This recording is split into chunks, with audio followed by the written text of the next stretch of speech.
Have you ever had that one perfect moment when someone who hurt you finally gets what they deserve? That moment when your heart pounds in your chest and time seems to slow down as sweet karma unfolds right before your eyes? If you've ever been underestimated, overlooked, or flat-out disrespected, this story is for you. Make sure to hit that like button and subscribe to catch more incredible real-life drama that proves sometimes life really does give second chances when you least expect them. I never thought I'd be telling this story to anyone. Even now, as I sit in my corner office on the 47th floor with a view of the city that still takes my breath away, part of me can't believe how my life transformed. 3 years ago, I was Jack Bennett, exhausted single dad, struggling office worker, and according to my ex-wife Melissa, the pathetic loser who would never amount to anything. Today, I'm still Jack Bennett, devoted father, executive director, and partner to one of the most powerful women in the business world. This is the story of how it all changed with one unexpected sentence from my boss that silenced my ex forever. The day started like any other disaster in my life back then. I was running late for work after my 6-year-old daughter Emma had a meltdown over her favorite unicorn shirt being in the laundry.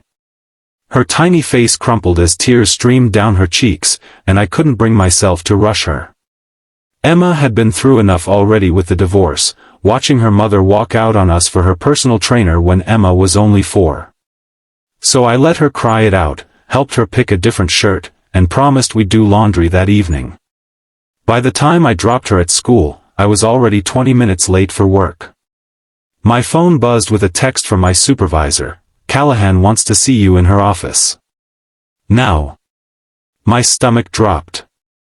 Alexandra Callahan was the founder and CEO of Callahan Enterprises, a tech empire valued at billions. Most employees went their entire careers without ever meeting her in person. Being summoned to her office while already late couldn't possibly be good news. I rushed into the building, my tie askew and a coffee stain on my wrinkled shirt.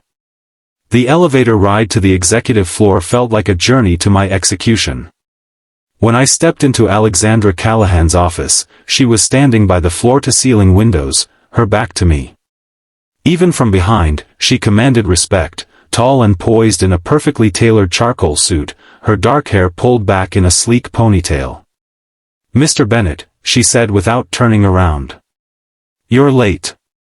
"I'm sorry, Ms. Callahan. My daughter had a meltdown over her unicorn shirt," she finished, finally turning to face me. "Yes, I know. Your supervisor mentioned you've been late 3 times this month, all due to childcare issues." I braced myself for the firing that was surely coming.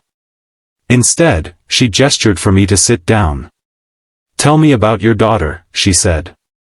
Confused, I stumbled through a description of Emma, her love of unicorns and space, her struggle with the divorce, how smart and kind she was despite everything she'd been through.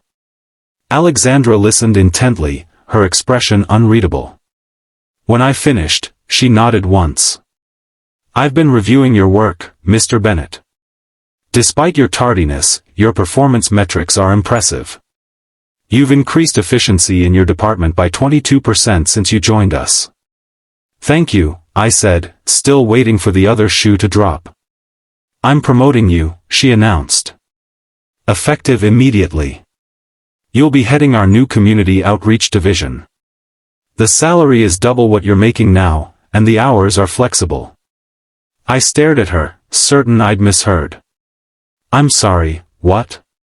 "You heard me correctly. I need someone who understands work-life balance to lead this initiative. Someone with empathy and efficiency. Your file suggests you're that person." She slid a folder across her desk. "Details are in here. You start tomorrow." I left her office in a daze, clutching the folder like it might disappear if I loosened my grip. By the time I picked Emma up from school, I still couldn't believe what had happened. My daughter noticed my stunned expression immediately. "Daddy, are you okay? Did you get in trouble for being late?" I knelt down to her level, grinning. "Actually, Princess, I got a promotion. A big one. We're going to be okay now." Her little face lit up. Can we get ice cream to celebrate? Absolutely. That's how we ended up at Scoops, the ice cream parlor near our apartment, Emma happily devouring a rainbow sprinkle cone while I tried to process my change in fortune. I was so distracted I didn't notice Melissa until she was standing right in front of our table, her new husband Todd hovering behind her like an over-muscled shadow. Well, she said, her voice dripping with the same condescension I'd grown accustomed to during our marriage. Daddy day care in session? I felt Emma tense beside me. Hello, Melissa, I said evenly. Nice to see you too. She ignored my attempt at civility. I'm surprised you can afford ice cream these days. Shouldn't you be picking up extra shifts instead of splurging? Before I could respond, Emma spoke up. Daddy got a promotion today. A really big one. Melissa's perfectly sculpted eyebrow arched. Is that so? Let me guess, they made you head coffee fetcher. Actually, I started, but was cut off by a smooth, confident voice behind me. He's been appointed executive director of community outreach. I turned to find Alexandra Callahan standing there, looking even more imposing in the small ice cream shop than she had in her office. She stepped forward, extending her hand to Melissa. Alexandra Callahan, CEO of Callahan Enterprises. And Jack's date, apparently, though he's making me work for it by bringing his daughter along. She winked at Emma, who giggled in response. Smart man, making sure we get along before things get serious. I nearly choked on air. Melissa's jaw literally dropped as she mechanically shook Alexandra's hand. You're dating my ex-husband, she stammered. Alexandra slid into the booth beside me, her shoulder touching mine with casual intimacy. We're taking it slow. Professional boundaries and all that. But when you find someone with Jack's combination of intelligence, dedication, and genuine kindness, you make exceptions to the rules. She turned to Emma with a warm smile. You must be the famous Emma. Your dad talks about you all the time. I hear you like unicorns and space? Emma nodded enthusiastically. Do you like space too? Love it. In fact, I'm on the board of the Space Science Institute. Maybe we could visit sometime, the three of us. Melissa was still standing there, her face cycling through shock, disbelief, and something that looked suspiciously like regret. Todd tugged at her arm. Babe, we should go. Yes, Alexandra agreed pleasantly. You should. Jack and I have some business to discuss, and then we're taking this young lady to the bookstore. Emma mentioned wanting to learn more about astronomy, didn't you, sweetheart? Emma nodded again, clearly enchanted by Alexandra. Melissa finally found her voice. Well, congratulations, Jack. On everything. She glanced between Alexandra and me, then at Emma, who was happily returning to her ice cream, unbothered by her mother's presence. Take care. After they left, I turned to Alexandra in complete confusion. Ms. Callahan, Alexandra, please. We're dating now, apparently. Her eyes sparkled with amusement. Why did you do that? She shrugged. I came to drop off some additional materials for your new position and saw you being harassed. I don't tolerate bullying of any kind, especially of my employees. She glanced at Emma, who was watching us with curious eyes. Besides, no child should have to witness their parent being belittled. Thank you, I said quietly. But you didn't have to pretend we're dating. Alexandra's expression turned thoughtful. Perhaps not. But it was effective, wasn't it? She turned to Emma. Now, about that bookstore trip. I was serious about that, if it's okay with your dad. That evening marked the beginning of the most unexpected chapter of my life. Alexandra did take us to the bookstore, buying Emma a stack of books about space and astronomy that my daughter clutched to her chest like treasure. When we parted ways, Alexandra handed me her personal card. Call me if you have any questions about the new position, she said. Or if Emma wants to talk more about space.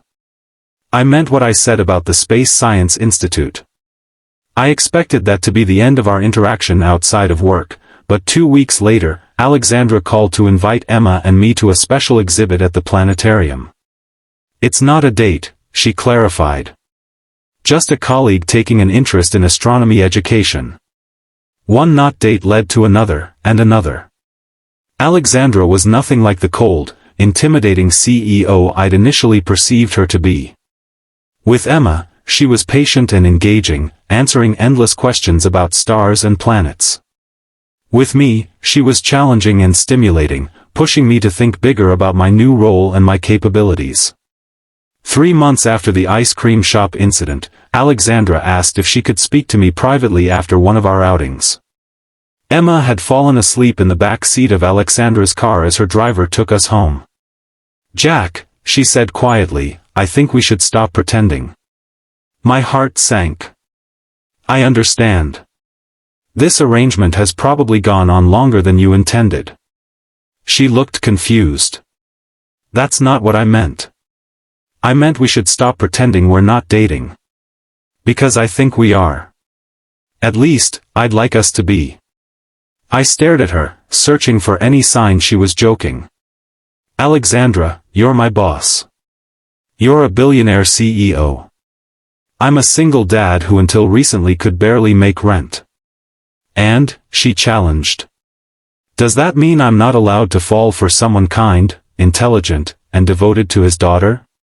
Does it mean you're not allowed to be with someone ambitious and, yes, wealthy?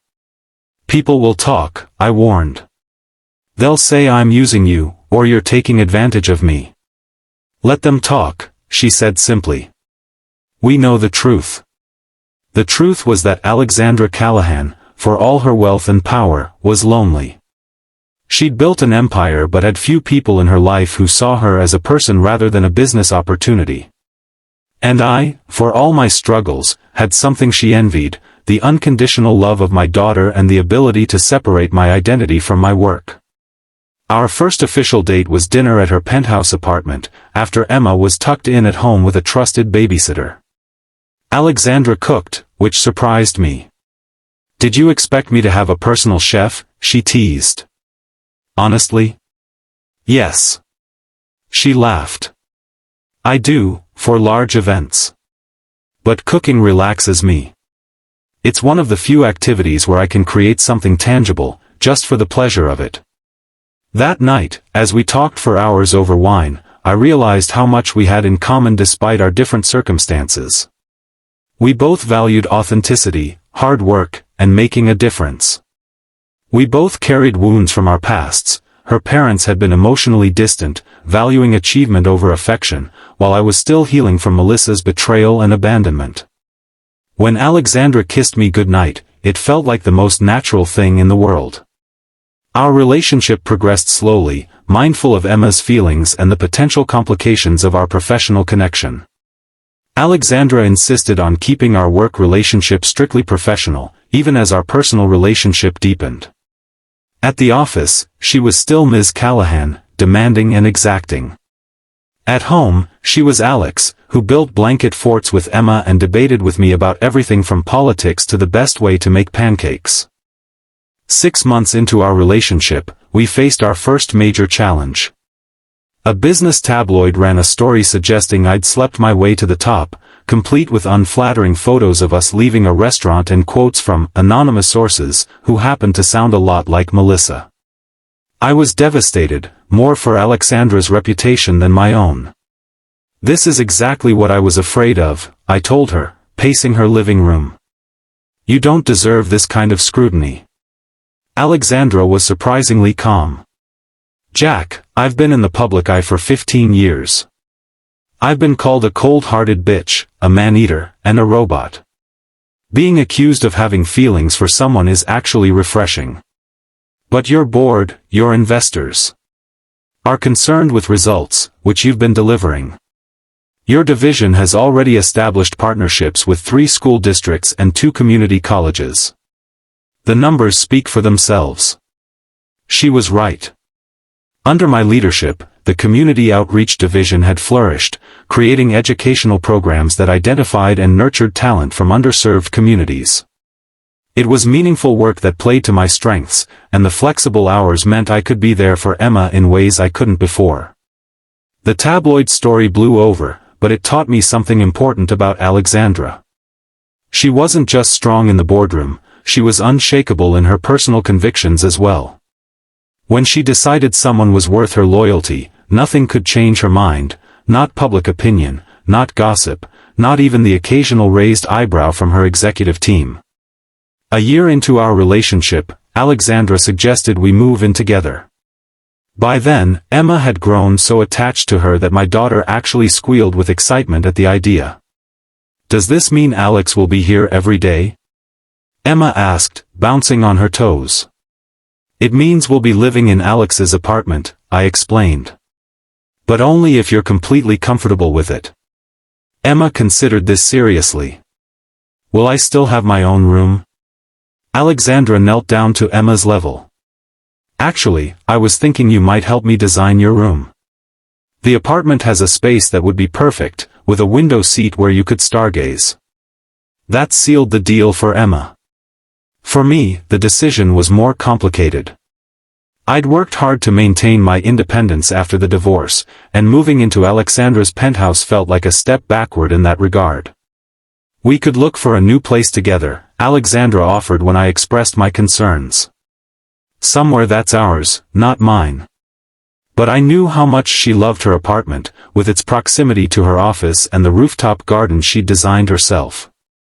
"Let's try your place," I decided. "But I'm paying my share." She started to protest, but something in my expression stopped her. "All right," she agreed.